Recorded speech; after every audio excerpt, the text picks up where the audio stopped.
Assalamu alaikum wa rahmatullahi wa barakatuh. This is Hamza Foy with the Ihya 502 podcast. This is the first official episode of Ihya 502. This segment is called Muslim Musings, where I invite a member of the Louisville Muslim community for a dialogue and conversation. The first guest is Salihin Muqarrabin, longtime friend of mine from the Louisville Muslim community, and basically just kick back and we discuss, similarities and differences between the Louisville Muslim community and the communities that he's lived in prior. He lived in Brooklyn, New York, around Masjid Taqwa, and also in the Poconos Mountains in Pennsylvania. So inshallah, all of you listeners will enjoy this conversation, and I definitely encourage people, as COVID, inshallah, comes to an end, when it does, come together, get to, meet new people in the Louisville Muslim community, because we got a vibrant one, I'm telling you. So the only announcement I have before the conversation starts is we will have COVID-19 testing at Guiding Light Islamic Center on Friday, January 8th, anytime between 12:30 p.m. and 3:30 p.m. So if you come in for Juma, brothers and sisters, feel free. We've got drive-through testing, and we will have walk-in testing in the clinic on the southeast corner of the building.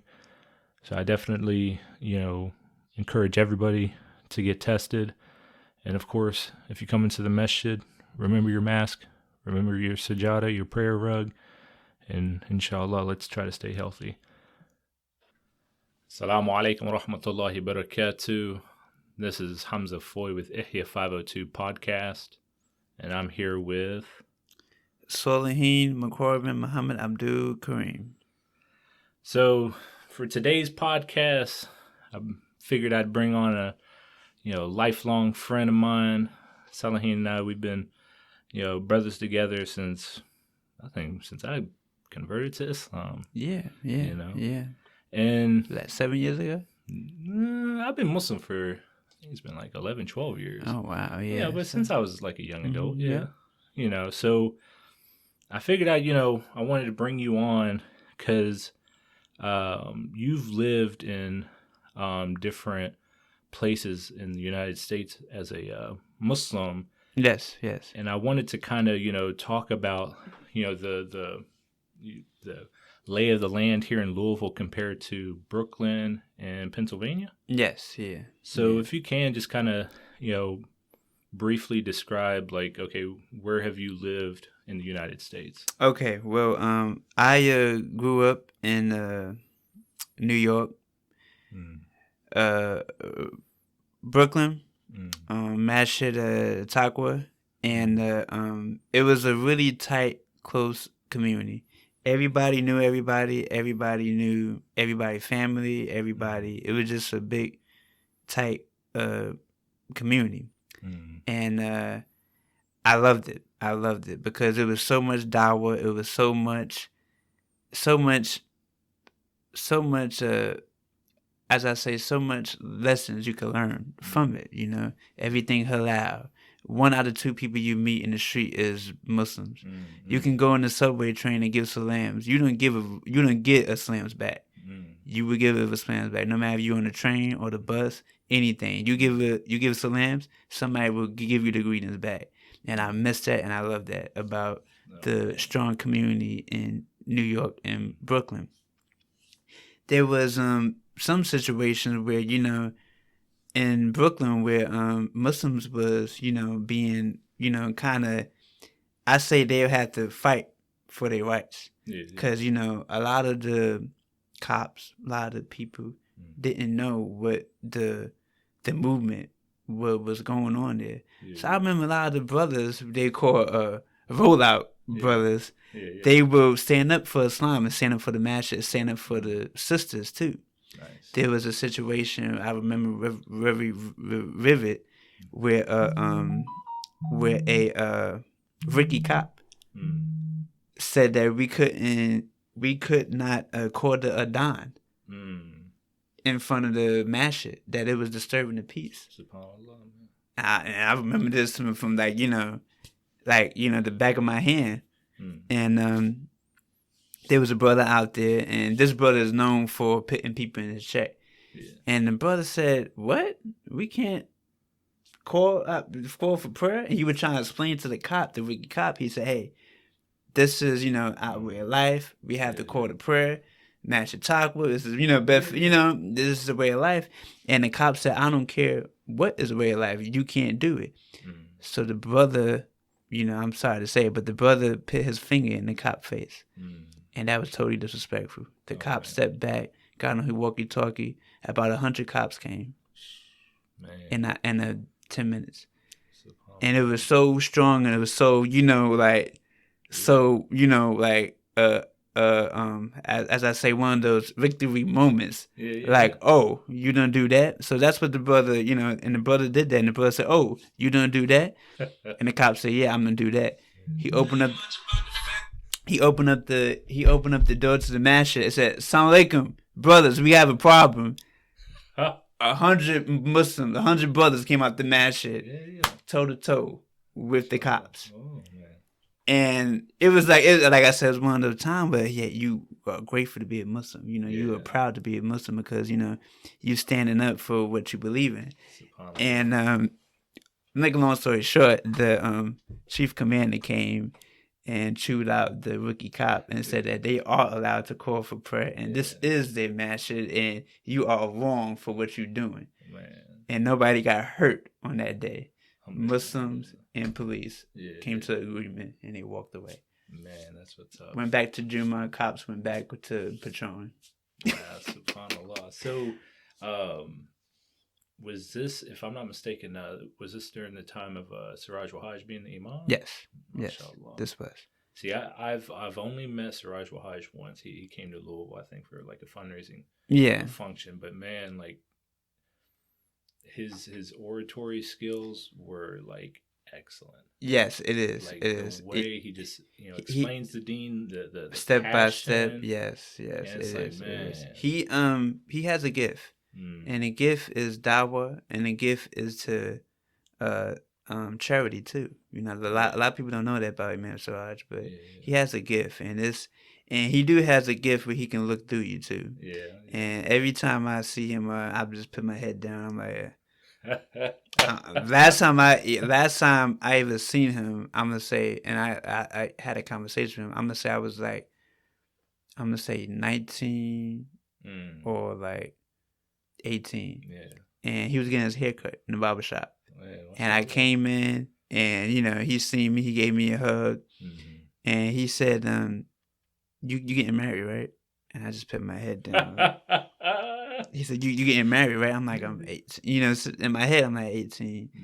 But I didn't say that, and his name Siraj, so all you gotta say is, inshallah.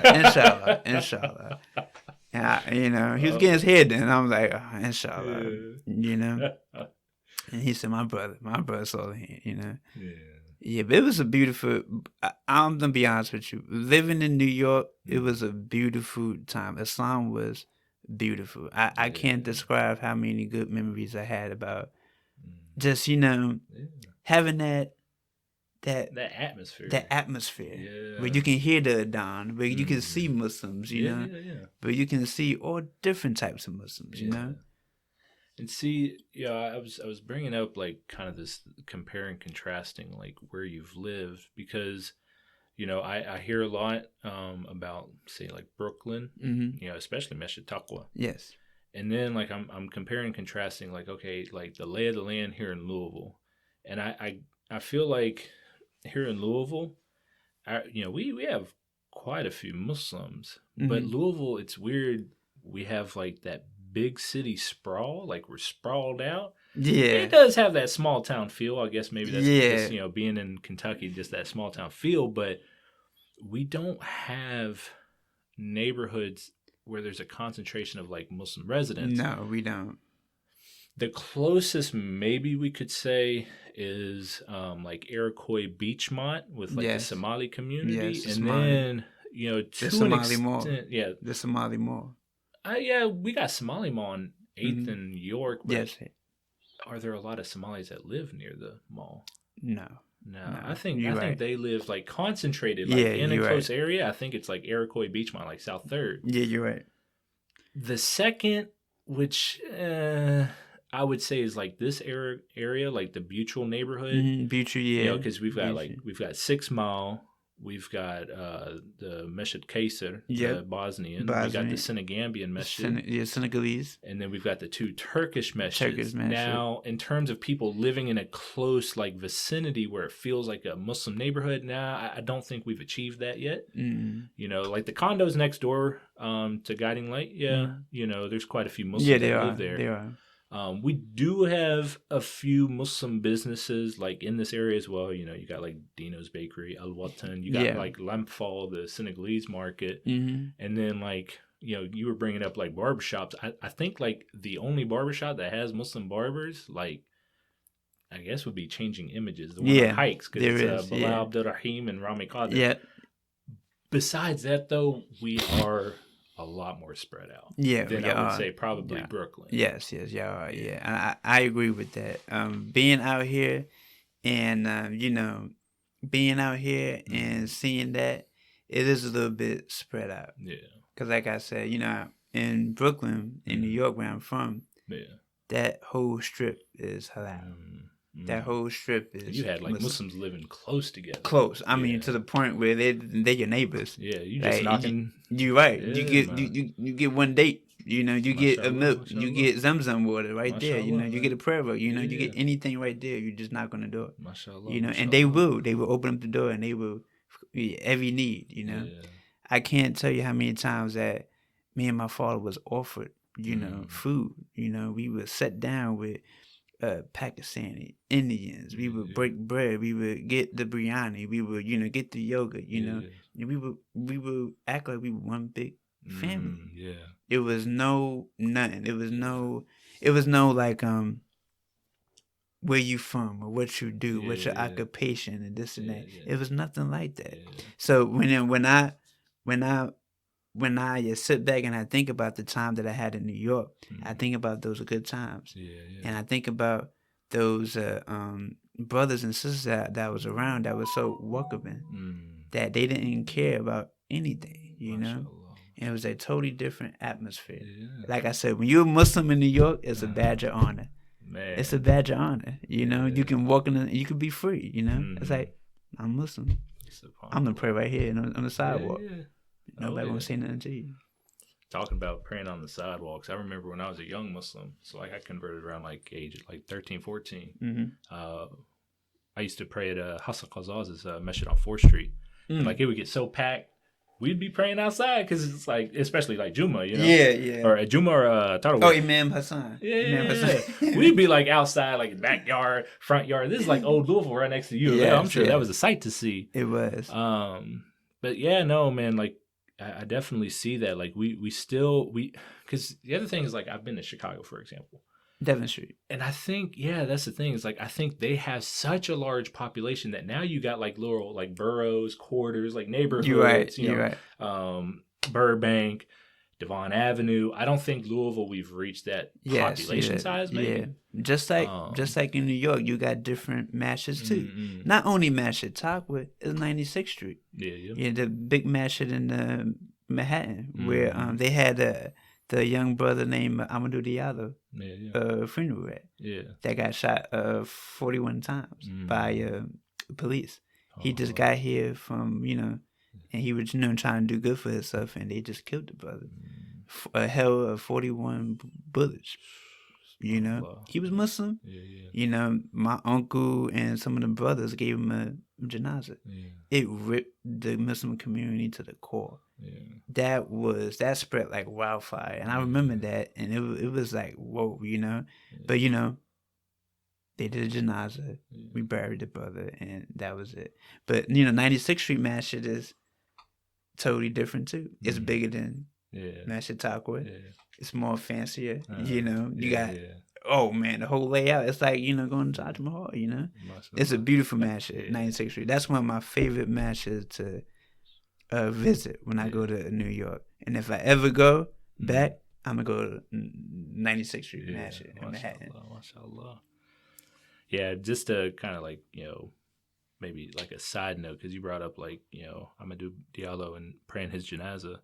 Man, recently we had to do a ghusl and prepare for a janazah for a brother who, I don't know if he was like shot or assaulted, but man, like I tell like a lot of the young guys, I was like, if you want to get yourself grounded and like kind of revive your iman, do a ghusl, man. Do a ghusl. Do a ghusl. It's you know, I had one brother like he walked up to me, he's like, man, he's like, how do you do it?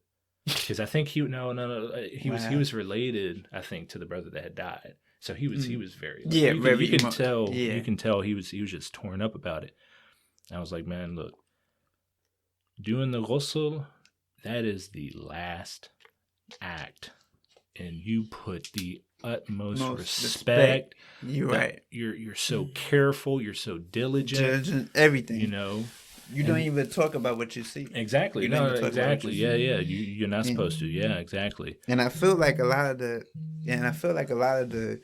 converts, a lot of the community down here, especially the young brothers down here, don't know about that. Yeah. How to do a janazah, and you know, like I said, back to New York. You know, I was unfortunately I was exposed to that at a young age. Yeah, I was exposed to doing that, doing the washing and then the wash it down and the ghusl. Yeah, and you know, I wasn't even told anything. You know, my uncles just took me. My father took me. You know, like I said, they big in the community. Yeah. You know, my father get a phone call 1 o'clock in the morning. Yeah. It's like, hey, you know, come with me. Yeah. That's all he said. I came with him. We went somewhere to a funeral home. And he said, you know, my good friend of mine passed away. Yeah. He said, very close person to me, like a father to me. We have to watch his body down. Yeah. You coming with me? I'm 10 years old. You know, I'm in the, you know, there's like 4 bodies in the room, and you know, including, you know, and I'm in the chair. You know, so I'm watching everything, and I'm watching my uncles and my father prepare the body. Yeah. You know, wash it. You know, and so care, burning incense. You know, reading Quran. You know, they so diligent in what they doing. I'm just sitting there watching. Yeah. Like I said, you know, when you raised in Islam in New York, you have and as a kid, you have a certain type of discipline too. You know, you engrave with a certain type of discipline. Yeah. That discipline mean that you better not move. Yeah. You know, it's not like, you know, down here, you know. Yeah. So watching that, and then, you know, all of a sudden, you know, now I'm not in the chair. Now my father's saying, hey, you got to help me. Yeah. Slowly but surely, I'm up there doing the same thing. Yeah. At an early age, at 10 years old, you know. Yeah, I mean, and it was, you know, I'm like, whoa. No, it's a very humbling experience, but it's one that really like grounds you. It grounds you, and it like touches like the core of your heart. You know, because I've had like one person ask me, because you know they're surprised that like I help, given how young I am, because usually most of the people that do the ghusl, they're older folks, you know. But it's like, dude, I don't come away feeling like fatalistic, like, oh, you know, I should just give up. I'm not going to be a good enough person. No. I come away like, you know, death is A, it's certain. Yeah. And B, it helps. It's there. It's there, and like B, it helps me like understand like I need to treat every moment of my living life with a high degree of respect, a high degree of gravity. Gravity, yeah. That's like I love using that word, like gravity of the situation. I should always treat every moment with a high gravity. We'll get back to like the discussion about like Brooklyn compared to Pennsylvania compared to Louisville. just to kind of, make it clear to people listening, when we're talking about ghusl, we're talking about the preparing those who have passed away for their funeral prayer. For their last time on earth. Yeah. It's mandatory to do this. It's obligated for every Muslim on this earth. Yeah. So, okay, we talked about Brooklyn. Talk a little bit about Pennsylvania. So, I'm gonna say I moved out of Brooklyn. I'm gonna say after 9/11. I'm gonna say, so this is around 03, 04. So I moved out of Brooklyn into Pennsylvania. The Poconos, Mount Pocono. Gotcha. Known for the skiing and the honeymoon resort. So, I didn't know anything about that. And I remember being in the house for like 2 months and just seeing snow. Yeah. 8 inches, 10 inches of snow. Deers, bears. I said, wow, grass. In New York, you don't have grass. Yeah, it's urban. You just got concrete, Yeah, I got you. So I remember seeing all this wildlife. I'm like, wow, it's just beautiful, but it's quiet. Yeah. It's quiet. How did that affect you, like as like a practicing Muslim, like? Because once again, you left Brooklyn where it's like, the blocks. Yeah. Mostly Muslim neighbors. And then you go to the Poconos Mountains, man. Different. Totally Nice. different. It's like, okay, well, where the masjid at? Where the masjid at? Let's find the masjid. Yeah. We can find a masjid, and it's like, oh, okay. It's like, okay, this my section, this your section, this your section, and that's it. Oh, wow. So it was like different. Probably small, yeah, probably small, and probably, not all that, but mashallah, it was okay, because we were still getting invited, we were still making friends, we were still known for, so it was Muslims, but not that big, not that, gotcha. So it was Muslims, but not that big, and the Muslims you do meet, like I said, have their own little sections, Gotcha. You here, I'm there, and you over there, but mashallah, it was okay. Do you mean like when you say like, this section, that section, do you mean like people of different ethnicities typically? Yeah. Where there's a level of separation. Now, and some Muslims, they have their own business. Yeah. But you have to drive. Yeah. And, see, and, sound like a brother, hey, I'm, Yeah. Like, hey, and allow me, so you have to drive, it was not like, like in New York where you freely can just leave your bags there. Yeah. And after Jumu'ah, you can pick them up and go home. Yeah. It's like, your bags is here, you got to pick them up, know? So it was totally different. You didn't have the, the Medina, the Medina, the black soap, the incense. You didn't have the brother walking down your back, selling oils and incense, and we give you some. You take them for a ride. You buy them a Metro card. You didn't have that. Gotcha. Wow. So I missed that. I missed that. Wow. Masjid Khalifa and Masjid. It was just, I'm like, wow, like everything changed. And when I went back, because it was only a 2-hour drive back. Yeah. And when I went back, I was like, man, this.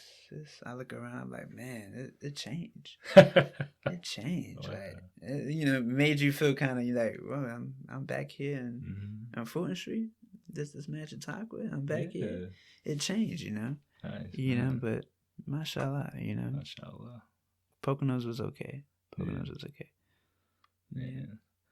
Yeah. Me, my folks are from Eastern Kentucky, so the mountains and the forest, love it. Yeah. Archery, love it. There's a certain like serenity to it, and it is. Don't get me wrong, I love living in Louisville, and I love our community, but especially when I was younger, I would always go out to Eastern Kentucky over like Red River Gorge area, because that's where my grandfather and my family like lived around. That's not by Pike Road, right? No.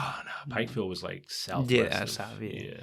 But no, I mean, like going to that Red River Gorge area, and like we go like winter break, spring break, summer break, and just enjoying that serenity of like being up in the mountains. Like in a way, I actually think it helped me as a Muslim. I was a lot more introverted when I was younger. You probably remember. Yeah, I was a lot more shy. Yeah. Now I can actually get in front of people and speak.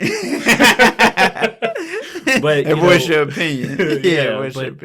But being up in the mountains, like it change you exactly, and like actually like praying salah like up in the mountains. And I get it. As a Muslim, you should strive to pray, like especially as a Muslim man, try to pray like congregation. Yes, you're right. But sometimes you can't. Coming up in the mountains and just praying salah, by yourself, and just hear the wilderness. Exactly. And it was amazing to me when I was in Pennsylvania. I seen bears. When I seen an owl. When I seen a woodpecker. I said, "Well, woodpecker that big? That's on TV."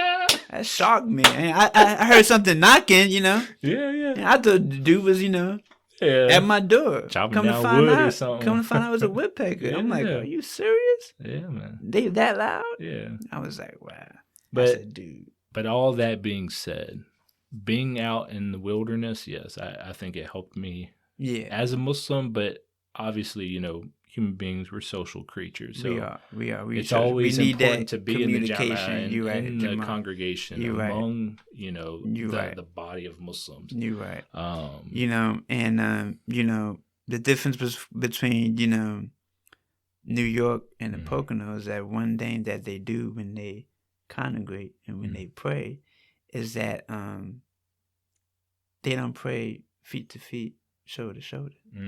So that was a kind of a shock to me too, because in New York, that is mandatory. That's all the imams, I remember the imam used to even stop and like look like feet to feet. We're not doing it until you get it straight. Feet to feet. And I remember the brothers would lock it in so tight that we couldn't even pray. But so when I moved down to Pennsylvania, Poconos, it was like,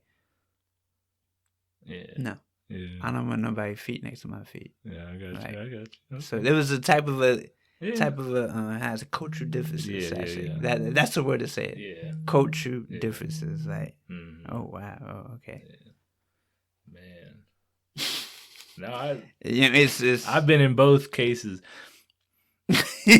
I've been down to Masjid Taqwa. Don't worry, I know the feet. No, I understand. Like, cause, like, for example, you pray like the Turkish masjid. Yeah, you don't really have that, like, the feet to feet, Yeah. But I've always, like, alhamdulillah, like, we definitely have a very diverse community, especially in, like, this mutual neighborhood. Because once again, like I said, you got Guiding Light. It's a whole Muslims everywhere. It's Muslims everywhere. But like Muslims have different like madhahib, different cultures. You have to learn. We gel. We gel. We stick like glue. But you got like the Mauritanians. They Maliki praying hands to the side. Praying hands to the side. I got used to that. I got used to that. And my father would debate.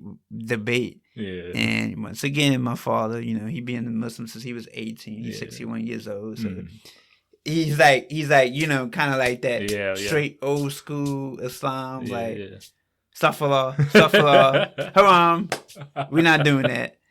Yeah. He's like, Salihin, they praying with their hands inside. And he used to teach me. He was like, one of the sheikhs, they pray like that, so so that's why they do it. And it clicked to me. I said, oh, okay, that's why they do it. But I didn't say nothing because who me to judge? And see, I feel like, and I could be wrong, but I feel like like indigenous Muslims like yourself, like you were born Muslim, yes, but you come from like the American culture, yes, and the kind of old school, of how Islam's supposed to be and how strict it was, and then like like people that converted like myself, we see like the different madhahib, the different cultures, and it makes like a mosaic. It makes Islam beautiful. It do. And some it makes Islam confusion too. Confusion. Yeah, no. Yeah. There's another like revert friend of mine, and like Confusion. he'll make that clear. It's like because like we'll study, for example, with like Imam Wasif. Yes. Imam Wasif, he's a Hanafi madhab. Yes.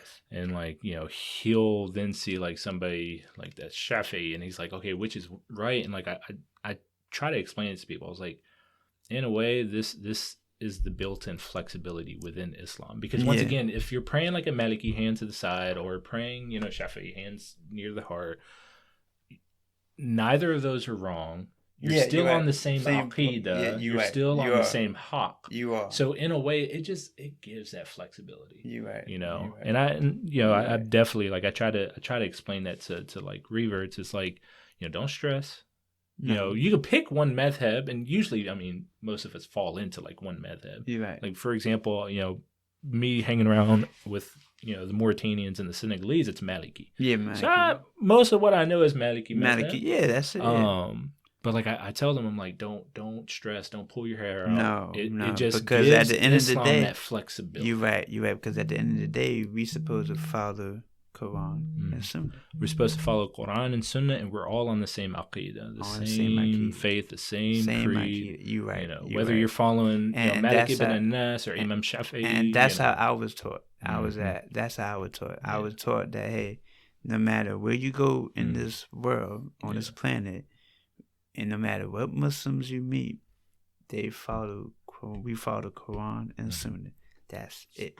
Yeah. And it was like that's it. Anything else, irrelevant. Like anything else is out the window type. So Like so you ain't following that. Then I feel it, when you go to Philly, you see them, doing something else. You're like, nah, you gonna get to Philly? Yeah, that's gonna be a conversation. That'll be a whole conversation. Yeah, man. Any closing remarks? Anything? Nah, not really. Thank you for having me on this podcast. Absolutely. Made this message, give light and wisdom to those who don't know and those who trying to find out. Yeah. May Allah, bless this community, keep all of our members safe. Safe with this crazy time, wearing masks and hand sanitizer. There you go. Yeah. Keep your mask on. Wash your hands with that Don 20 times. Exactly. Jazakallah khairan, man. Yep. May Allah reward you. Thank you. Inshallah. Inshallah. All right.